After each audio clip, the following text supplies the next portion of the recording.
વાલિયાવાડી માર્ગ ઉપર ડેહલી ગામ પાસે કીમ નદી પરનું ડાયવર્ઝન ધોવાઈ જતા ભારે વાહન ચાલકો અટવાઈ પડ્યા હતા. વાલિયા તાલુકામાં ઉપરવાસમાં ભારે વરસાદના કારણે નદી નાળા છલકાઈ ગયા છે, જેના કારણે અનેક સ્થળે વાહન વ્યવહાર બંધ કરવાની ફરજ પડી હતી. ત્યારે નેત્રંગ વાલિયા માર્ગ ઉપર ચંદેરિયા પાસેનું ડાયવર્ઝન મોરિયાણા જૂના નેત્રંગ પાસેનું ડાયવર્ઝન બાદ કરતા વાલિયાવાડી માર્ગ ઉપર ડેહલી ગામ પાસે કીમ નદીનું ડાયવર્ઝન પણ ધોવાઈ ગયું હતું, જેના કારણે ભારે વાહનોનો પ્રવેશ બંધ કરવામાં આવ્યો હતો. તો બીજી તરફ વાલિયા પોલીસ દ્વારા વાહન ચાલકો હેરાન પરેશાન નહીં બને તે માટે વિવિધ પોઈન્ટ પર ખડે પગે ફરજ અદા કરી માર્ગદર્શન પૂરું પાડવામાં આવી રહ્યું છે.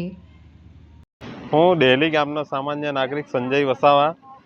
અમારે અહીંયા વાલિયાથી વાડી રોડ પર ડેહલી ગામ પર અહીંયા બ્રિજ આવેલો છે અને એ બ્રિજનું કામ ઘણા સમયથી અટકી ગયું છે. તો નીચેથી ભારે વાહનો માટે અહીંયા ડાયવર્ઝન આપવામાં આવેલું છે.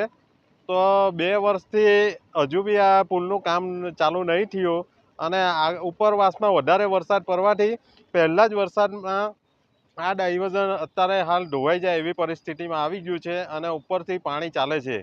તેના લીધે અહીંથી અવર જવર કરતા ભારે વાહનો જે ખૂબ મહત્ત્વપૂર્ણ હોય છે તેમાં તો એ લોકોને અવર જવરમાં ખૂબ તકલીફ પડે છે. તો સરકારને અમારી નમ્ર અરજ છે કે આ ડાયવર્ઝનનું કામ હાલ ચોમાસામાં તો જલ્દી બનાવી આપો, પણ બ્રિજનું કામ પણ જલ્દીથી શરૂ થાય એવી અમારા ગામજનોની માંગ છે.